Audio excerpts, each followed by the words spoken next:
Kazwai vana veZimbabwe. Ndiri kudzoka zvakare kwamuri. Ini ndinonzi Godfrey Tsenengamu. Handivanzi zita rangu, handiiti zvinhu usiku. Tinoita masikati kwakaedza. Tichionana zviso nekuti handina mhosva yandiri kupara. Ikodzero yangu kufunga zvandinofunga, kuita zvandinoita, nekuti kune vakadeura misodzi dikita neropa ravo kuti nyika igouya tigova nekodzero yekurarama, tigova nekodzero yeupenyu, tigovawo nekodzero dzataanadzo. Saka handivandi kutaura kuti ini mangwana 31 July ndichange ndichiratidzira, uye ndiri kubuda pachena kukurudzira vana veZimbabwe kuti mangwana 31 July tose ngatibudei muhwandu, titaridze pasi rose, titaridze nyika yose kuti Zimbabwe taneta nekubirwa, taneta, tarwadziwa, tashungurudzwa, tatambudzwa, tabirwa, zvakwana. Sokwanele, enough is enough. Hatingararami munyika yekuti ivo vane pfuma isu hatina. Imbwa dzavo dzinokosha kudarika isu. Imbwa yavo inodhura, ine mari, ine pfuma yakawanda kudarika pfuma yandingawane ini kana iwe pamwe chete nemadzinza edu. Tikabatanidza pfuma yose yatiinayo, hatikwanise kusvika paprice yembwa dzavo dzavainadzo. Imbwa dzavo vanokwanisa kudzitengera quality beef, but ini newe tiri kutadza kutengera mhuri dzedu matemba chaiwo kana machanks ekuti mhuri dzikwanisewo kudya dzirarama. Vana vevatungamiri vakanga vasina chavainacho makore 2-3 adarika.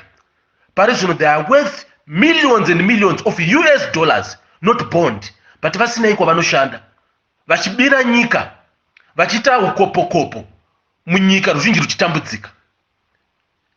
Vana vavo vari kukwanisa kutengera pfambi dzavo maRange Rover, the latest Range Rovers in town, when you cannot afford kutengera mwana wako iwewe toy chaiyo. Mwana wako anoguma aakupusha chidhina achiridza muromo kunge motikari. Kana atodhevelopa asisapusha chidhina, anenge aakupusha chidhai achitendera mulocation kana muvillage, but they can afford to buy the latest Range Rovers for their prostitutes in town. And this is not normal. Vana vavo vari kukwanisa kutengera pfambi muHarare mutown, maflats. Iwewe uri kutadza kutengera mai vako matomi ekuti mai vako vapfeke munguva yechando. Maybe matomi angadhuri, even sandaki chairo. You can't afford to buy your parents anything now, but you are hardworking. Vachishandisa mari dzedu dzavakaba, they can afford private health care. Kumaklinika hakuna mishonga, kumaklinika hakuna kana chiriko, hakuna vana chiremba, hakuna madoctors, but ukakalkuleta kuti 60 million US yavakanga voba yaikwanisa kusimudza nyika ino kusvika papi, yaikwanisa kubhadhara vashandi vehurumende kusvika papi, yaikwanisa kuisa mishonga muzvipatara kusvika papi. This is just but one deal rataziva. Ko mamwe madhira avari kuita asati aburitswa pachena. Zvipatara nemaclinics nawo atova maslaughterhouse. Unofanira kuziva kuti ukange warwara usina ma-US dollar ekukwanisa kuenda kuprivate clinic, unofanira kuziva kuti waakutofa. Munyika ine madiamonds, ine gold, ine platinum, ine chrome, ine lithium, ine coal, ine iron, ine granite nezvimwe zvicherwa, but we are poor as a country. Tine vanhu vakapfuma nekuba zvokuti ivo vakapfuma kudarika nyika. Nyika iri kutandadza. Hakuna chirimo munyika muno, vanhu tiri kutambudzika, but tiri munyika ine pfuma. When you get your salary ikapinda muaccount, haugoni kunoitora. Unoenda kunotenga mari ne 40% mari yawakashandira uchibuda ziya. Inyika rudzi yakadaro. Wakadzidza to whichever level wakaenda, but you are still unemployed. But vanhu vachipa mari dzinokwanisa kusimudza maindustry, dzinogona kucreate employment, and you are a beggar kugara mumastreets tichirarama neukopokopo. Kana uine mota, fuel chaiyo hauiwani, unopedza 1 week uchirara muqueue uchimirira fuel yakachipa kuti igouya. Dambudziko redu nderei? Chii chatisina munyika ino? Pfuma tinayo, but tiri kuramba tichitambudzika. Why? So maZimbabweans muri kusvika papoint yekuti bvunza. Isusu vamwe takabuda pachena kuti tinoda kuratidzira kuti saka tinobudirira here nelockdown. Are you serious? Kwaiswa makefew, vaisa kefew, so what? So you mean kuti tinofanira kupiwa mvumo nevari kutibira kuti tikwanise kuvaratidzira kuti no, zvavari kuita hatisi kuzvida. Nyaya haisi yekutenderana.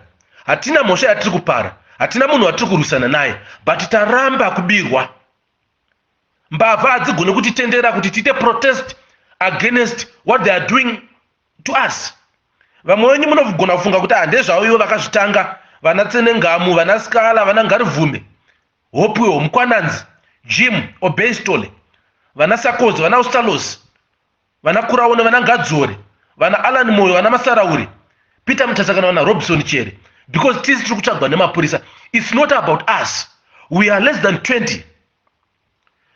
Dambudziko ratabuda kuti tirwise riri kuaffecta munhu wese, whether you are ZANU-PF or you are MDC, whether you belong to a faction E or the other faction. This has got nothing to do with a political party. This has got nothing to do with any party. It has got everything to do with Zimbabwe. So tinoda kuti tibvunzane maZimbabwe kuti tinosvikepi tichitya, because ivo chavari kuziva ndechekuti vatiisa fear, munhu wese ari kutya, but ivo vambori vangani vari kutityisa, uye isu tiri kutyiswa tiri vangani? Nekuti kune nhamba inogona kuroveka, kune nhamba inogona kupfurika.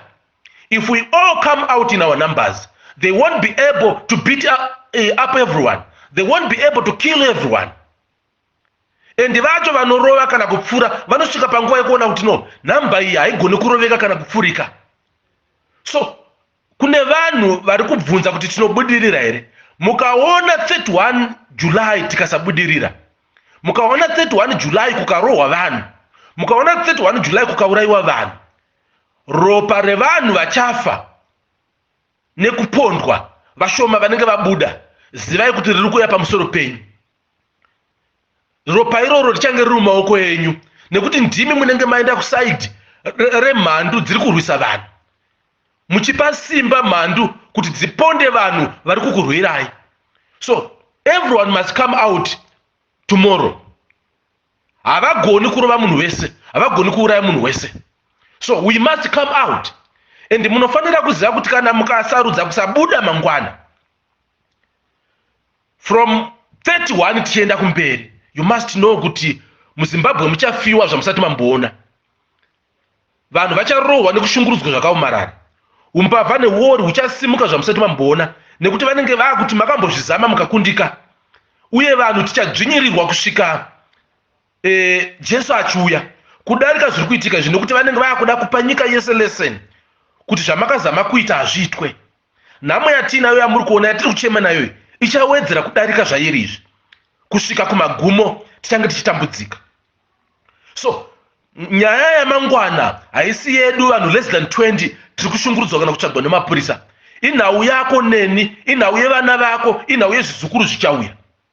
Hatina hondo nemunhu, hatina hondo nemapurisa, hatina hondo nemauto, asi tinovakumbira kuti ivo ngavarege kushandiswa kutishungurudza, nekuti naivo vari kutambudzika ngavarege kufuririkana netwumari tushoma twavazoisirwa, nekuti vakuru vavo vakanzwa kuti isu toda kuratidzira, vakuchivabhuraibha, but pese apa vari kutambudzika.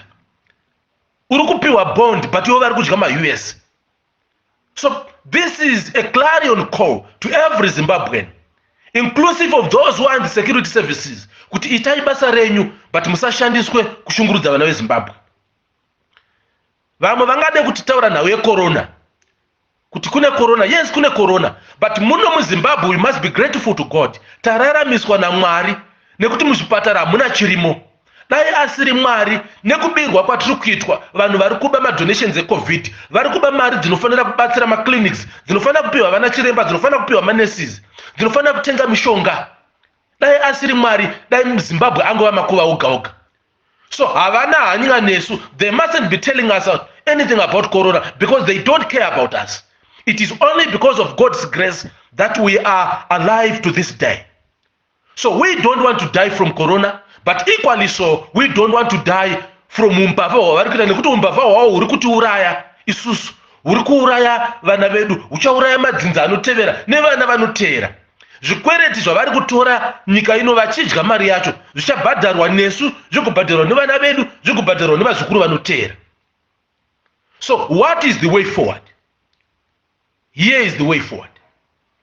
Kune vakomana nevasikana vese vari mudiaspora, we appeal to you kuti taurai nevabereki venyu, taurai nevakoma nehanzvadzi dzenyu, taurai nehama dzenyu, kuti kana vaine hanya nemi uye ivo vaine hanya neupenyu hwavo, vanofanira kuti vabude mangwana muhuwandu, vakurwirei imimi uye vazvirwire, varwirei nyika, mukwanise kudzoka muZimbabwe, because muri kushungurudzwa kunze kwamuri uku. Muchafa muri musango muchitadza kudzoka kumusha. You must come back home. We need you here back in Zimbabwe. Home is best. So talk to your parents, talk to your brothers and sisters, talk to your relatives that they must participate without fail in the peaceful protest of tomorrow. Imimi okunze ikoko, organize yourselves. Go to the embassies of Zimbabwe everywhere you are and amplify this voice and say enough is enough. Looters must fall. The corrupt must fall. We want a good life. So this is our appeal to those who are in the diaspora. Vana vari muno muZimbabwe manga muri kubvunza kuti tinopinda sei mutown kana kuine roadblock ari kuiswa, mapurisa everywhere, masoja everywhere, CIO everywhere. Hatinei nekupinda mutown mangwana. Maprotest edu achange ari locally based.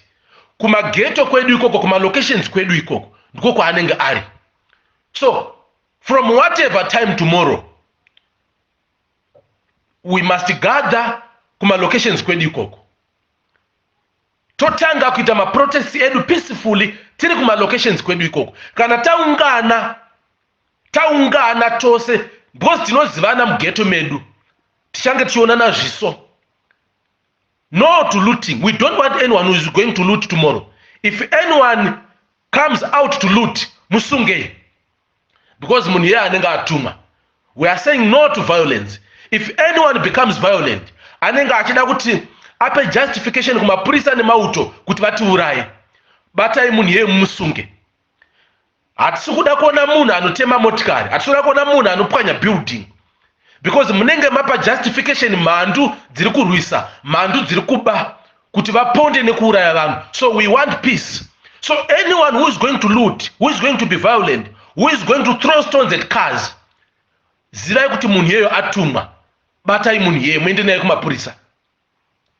So we will be practicing social distancing. Uya wakapfeka mask yako, uya nesanitizer, bring another extra mask for mwe munhu anogona kunge azorasikirwa nemask yake. So when we get to ma locations edu, ma growth point medu, kuma province kwese, this is not about Harare.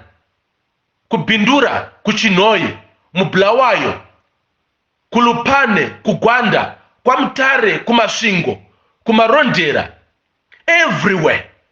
Kwese kuma growth point, ngatisimukei tese muhuwandu, tiratidze pasi rose kuti no, seZimbabwe hatichada zviri kuitika, taneta neumbavha. Majournalists tibatsirei. Vanhu rekodai videos ezvinenge zvichiitika. Kandai paWhatsApp, kandai paFacebook. Itai kuti pasi rese rizive zvinenge zvichiitika. Those who can do my live paFacebook, please do. We want the whole world to know. Kana mapurisa akasvika, kana masoja akasvika patinenge takaungana, ngatisati kandei matombo, ngatigarei tose pasi. Tigoona kuti achatanga kukuvadza, achatanga kupfura kana kutema mumwe ndiani. Vane mafoni torai mavideo live on Facebook, kandai paWhatsApp, kandai at every social media platform, so that the world izive kuti Zimbabweans were peaceful, but vakazouraiwa, vakapondwa nevakanga vatumwa. The world must know. And isusu tichanga tichida kuziva kuti ndekupi kwakarohwa vanhu nemapurisa kana nemauto nguvai, so that tizive kuti ndiani akaita izvozvo, who was in charge, ndiani akapa instruction yekuti vanhu vapfurwe, ndiani akapa instruction yekuti people who were peaceful vauraiwe. Because time is coming that people must have to account for zvavari kuita. Vanhu vose vakauya kudzimba dzedu mukashungurudza mhuri dzedu, muri kutironda, muri kutitsvaga. As much as muri kutitsvaga, we also know who you are. So a time shall come for everything, but we don't mean any harm to anyone. What we want is for corruption to stop. What we want is for looters to fall. Everyone must account for whatever that they have. So vana veZimbabwe, shoko iri ngarifambe. Vana mukomaskala nevamwe vachabuda vachitaura mafambiro zvakanaka tichange tichiita. Kubva izvozvi tichienda mberi, muchange muchiziviswa, tichange tichikuudzai kuti tasvika papi uye taakufamba sei pakuungana kwatichange tichiita. Zimbabwe, you must know that it's now or never. This is a do or die situation. It's either tasunungura vana vedu or vana vedu vachazochema nesu neumbwende nekutya kwatinako. Thank you so much.